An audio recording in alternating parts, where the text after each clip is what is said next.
এটা কি খেলা দেখাইলো আজকে ঢাকা ক্যাপিটালস, যাদেরকে আমরা এতদিন ধরে টল করে আসতেছিলাম যে তারা জট মাল, তাদের টিমে যারা আছে সব জট, সব লট, কিন্তু সব বিপিএলের এ পর্যন্ত বিপিএল যতগুলোর ম্যাচ হয়েছে প্রত্যেকটা আসরের, সব বিপিএলের প্রত্যেকটা আসরকে রেকর্ড ব্রেক করে দিয়েছে।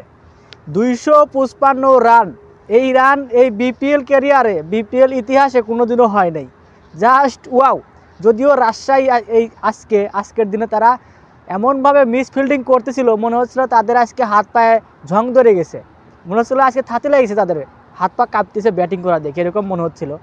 আর তার উপরে রাজশাহীতে সবগুলো জটমাল, শুধু তাসকিন আনামুল বাদে যেগুলো প্লেয়ার আছে সব জটমাল দিয়ে ভরা এই টিমে সেরকম ভালো প্লেয়ার নাই। তারপর তারা ভালো খেলছেলেও গত কয়েকটা ম্যাচ, এটাই তো মানে বড় পাওয়া রাজশাহীর জন্য।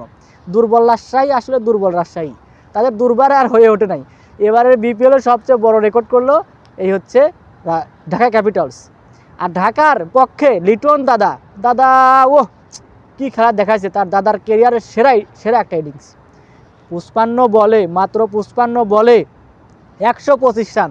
ওদিক দিয়ে তানজিম সাকিব, তার হচ্ছে 105 রান 60 বলে।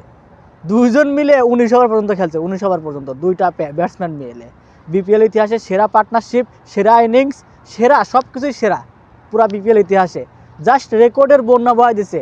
আর দাদা মনে হয় দেখছে যে চ্যাম্পিয়ন্স ট্রফিতে তার নামটা নাই, এই রাগের আগে মনে হয় ইনিংসটা খেলো দাদা যদি কালকের গত ম্যাচটা ভালো খেলছিল, যদি বিপিএলে প্রথম থেকে দাদা ভালো খেলতো তাহলে নিশ্চিত দাদার টিমে নিত। কিন্তু দাদা লাস্টে এসে খেলতেছে, তারপরও নির্বাচকদের ভাবনা চিন্তায় রেখে গেল, কারণ দাদা যেভাবে পারফর্মটা করলো দুইটা ম্যাচে, জাস্ট ওয়াও।